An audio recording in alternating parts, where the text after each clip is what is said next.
আপনারা এর মধ্যে শুনেছেন যে আমাদের পার্টি ভারতের কমিউনিস্ট মার্ক্সবাদী সারা ভারতবর্ষে 2025 সালে যে ওয়াকফ আইন সংশোধন সংসদে গৃহীত হয়েছে তার প্রতিবাদ শুধু রাস্তায় করছে না, ভারতবর্ষের সর্বোচ্চ আদালতে আমাদের পার্টির পলিট ব্যুরো সদস্য কমরেড মোহাম্মদ সেলিম, পশ্চিমবাংলার সম্পাদক সহ প্রায় 70টা বিভিন্ন সংগঠন সংস্থা ব্যক্তি এই আইনের প্রতিবাদে এই আইন প্রত্যাহার করার দাবিতে যাতে লাগু না হয় তার জন্য সুপ্রিম কোর্টে মামলা করেছে। মূল বিষয় হলো আমাদের দেশ স্বাধীন, আমাদের একটা সংবিধান আছে, আমাদের পার্লামেন্ট এই সংবিধান মেনে আইন তৈরি করে। আমরা দেখলাম ভারতবর্ষে আরএসএস এর আদর্শে অনুপ্রাণিত বিজেপি দল সরকারে আসার পরে আরএসএস এর যে নীতি, হিন্দুত্বের নীতি, অর্থাৎ ভারতবর্ষে হিন্দু ছাড়া আর কেউ থাকতে পারবে না, কারো অধিকার থাকবে না, এরকম একটা জায়গায় নিয়ে যাওয়ার চেষ্টা করছে যেটা ভারতবর্ষের পক্ষে কখনোই সম্ভব না। আমরা ধর্মনিরপেক্ষ দেশ, এই সংবিধান সংশোধন যা করার চেষ্টা করছে এবং সর্বশেষ এই ওয়াকফ আইন যেটা সংশোধিত আকারে আইন হয়েছে, এটাতে পরিষ্কারভাবে আমাদের দেশের সংবিধানের যে ধর্মনিরপেক্ষতার চরিত্র, আমাদের দেশের ধর্মাচরণের চরিত্র, সম্পত্তি ভোগের অধিকার, এগুলি সবগুলি লঙ্ঘিত হয়েছে। কেন ওয়াকফ আইন? এই ওয়াকফ আইন যেটা আমাদের দেশে 1995 সালে গৃহীত হয়েছে, ব্রিটিশ আমলে 1932 সালে প্রথম তৈরি হয়েছিল, কেন এটা পরিবর্তন করার দরকার? কোন মানুষের ক্ষতি হচ্ছে এই ওয়াকফ আইনের ফলে? কোনো মানুষের ক্ষতি হচ্ছে না, একমাত্র আরএসএস বিজেপি তাদের ক্ষতি হচ্ছে।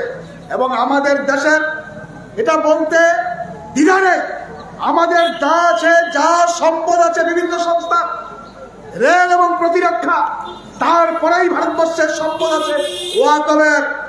এটা কারো ব্যক্তিগত না। ওয়াকফ সম্পত্তি হলো আমাদের দেশের মুসলিম সমাজ বা অন্য কেউ করতে পারতেন যদি তারা মনে করেন তাদের ধর্মীয় বিশ্বাস অনুসারে তারা দান করবেন। এই দানের সম্পত্তি হলো ওয়াকফ সম্পত্তি, এটা কারো ব্যক্তির না। কেউ জোর করে এবং কোনো মস্তিষ্ক ব্যক্তি, বিকৃত ব্যক্তি ওয়াকফের সম্পত্তি দান করতে পারে না। সুতরাং ওয়াকফের সম্পত্তি সরকারের তো না, আমার সম্পত্তি, আমি এই দান করেছি, এটা একটা সংস্থা ওই অংশের মানুষের কল্যাণের জন্য ব্যবহার করে। আমার আপত্তি কথা, তাদের শিক্ষার জন্য, স্বাস্থ্যের জন্য, এটা আপত্তি থাকার কথা না।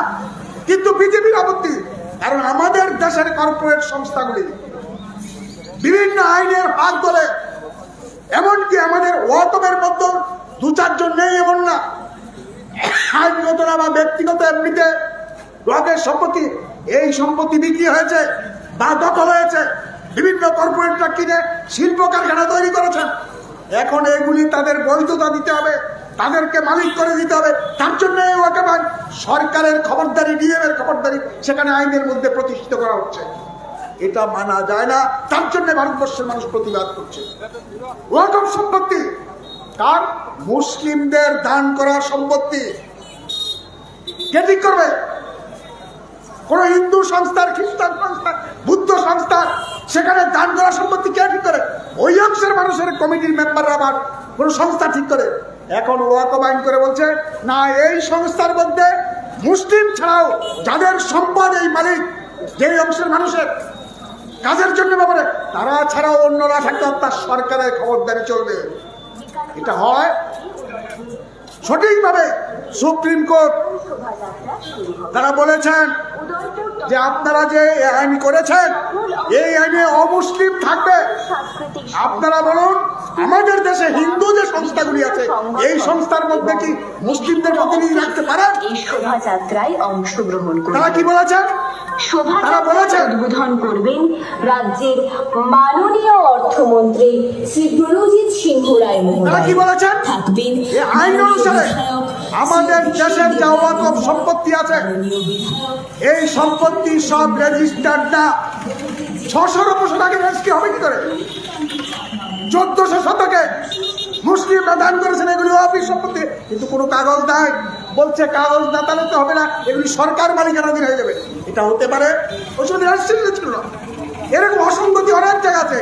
কালকে ঢুক গিয়েছেন কেন্দ্রীয় সরকারের প্রতিনিধি, আমরা দেখছি অমুসলিম প্রতিনিধি এখানে কিভাবে থাকবে, অরেস্টির সম্পত্তি কি হবে, এরকম বিভিন্ন ক্ষেত্রে তারা সময় চেয়েছেন 5ই মে আবার শুনানি হবে। আমাদের প্রশ্ন, সুপ্রিম কোর্টের প্রশ্নের উত্তর দিতে পারছেন না।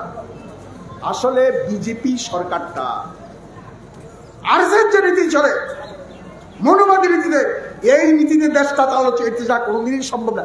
আমরা ভারতবর্ষ ধর্মনিরপেক্ষ থাকতে হবে। এখানে বিভিন্ন জাতি, গোষ্ঠী, ভাষা, ধর্মের মানুষ আছে, এটা থাকবে। এটা কেউ চরিত্র নষ্ট করতে পারে। সে বিজেপি যত ক্ষমতা দেবে চেষ্টা করবে মানুষকে বিভ্রান্ত করে, অর্থের বিনিময়ে হিন্দু মুসলমান ভাগ করে চেষ্টা করবে, সফল হতে পারবে না। ভারতবর্ষের মানুষ সেদিক থেকে সচেতন। আমরা শুধু মার্ক্সবাদী কমিউনিস্ট পার্টি না, বিভিন্ন রাজনৈতিক দল, বিভিন্ন সংগঠন এটার প্রতিবাদ করছে। যারা এই বিলকে সমর্থন করছেন, ওই বিজেপির শরিক দল, তাদের বিরুদ্ধেও তাদের দলের লোকরাই বিভিন্ন রাজ্যে প্রতিবাদ সংগঠিত করছে। আমরা সেই জন্য কালকে একটা রায় হয়েছে, এটা নিশ্চয়ই ভালো দিক, কিন্তু আমরা চাইব এই আইন প্রত্যাহার কেন্দ্রের সরকারকে করতে হবে, তার দাবি আমরা করব। সাথে সাথে যারা ডাবল ইঞ্জিনের সরকার চালায়, কোথাও টিবিল ইঞ্জিনের সরকার চালায়, মন্দির কোথায় আছে, মসজিদের নিচে খুঁজছে, কোন আইনে টাটা, বিড়লা, গোয়েঙ্কা, আদানি, আম্বানিদের সাহায্য করে তার খোঁজ করছে। কিন্তু আমাদের ভারতবর্ষের গরিব মানুষ, তারা যে প্রতিদিন আরো গরিব হচ্ছে, ক্রয় ক্ষমতা করে, এটার কোনো চিন্তা নাই। তাদের মন্ত্রী ঢাকঢোল পিটিয়ে বলছেন গ্যাসের দাম 50, লজ্জা হয় না? যারা সরকারে আসছে মানুষের কল্যাণ করবে, জিনিসের দাম কমাবে বলেছে, আজকে তারা মাইক নিয়ে সাংবাদিক সময় 50 টাকা গ্যাসের দাম বাড়ালাম, তার জন্য সবকিছুর দাম বাড়ছে। আজকে পেট্রোল ডিজেল অবস্থা কি? ওই 14 সালে তারা সরকারে আসার আগে 1 লিটার কাঁচা তেলের যা দাম ছিল তার থেকে অনেক কম।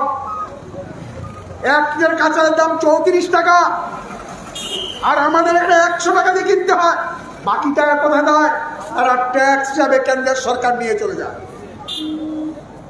তারা বাহানা বানায় আন্তর্জাতিক দাম বেড়েছে, আমাদের বাড়িতে এখন তো দাম কমেছে।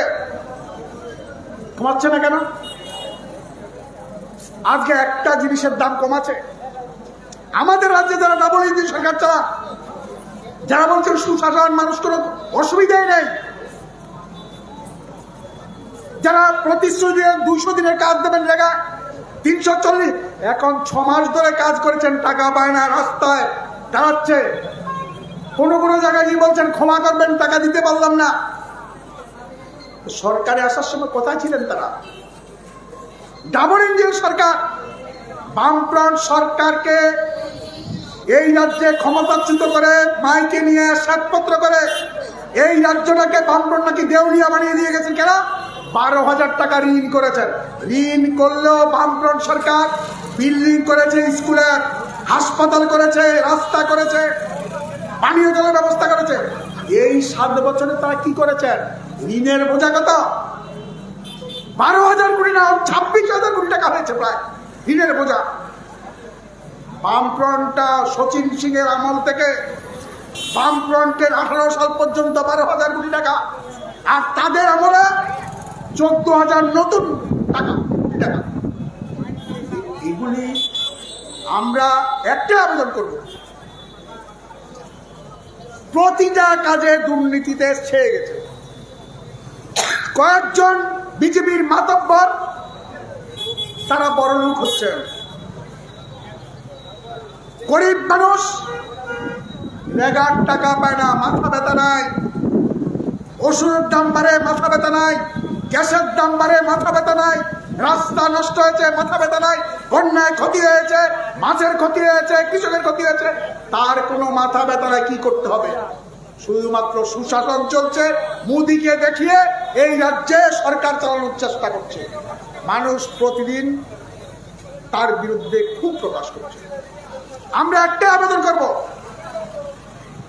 এই ওয়াকফ আইন শুধু মুসলিমের বিরুদ্ধে না, এটা হলো ভারতবর্ষের সাম্প্রদায়িক নীতিকে কার্যকরী করার জন্য, ভারতবর্ষের কর্পোরেটদের সাহায্য করার জন্য এই নীতি। এটার বিরুদ্ধে সবাইকে ঐক্যবদ্ধ হতে, জিনিসের দাম বাড়ানো শুধু কমিউনিস্টদের জন্য, সবার জন্য, এটার বিরুদ্ধে সবাইকে দাঁড়াতে, এই দায়িত্ব সবাই নেবেন, এই প্রত্যাশা রেখে আমি আমার কথা বলা শেষ করছি। এই ক্লাস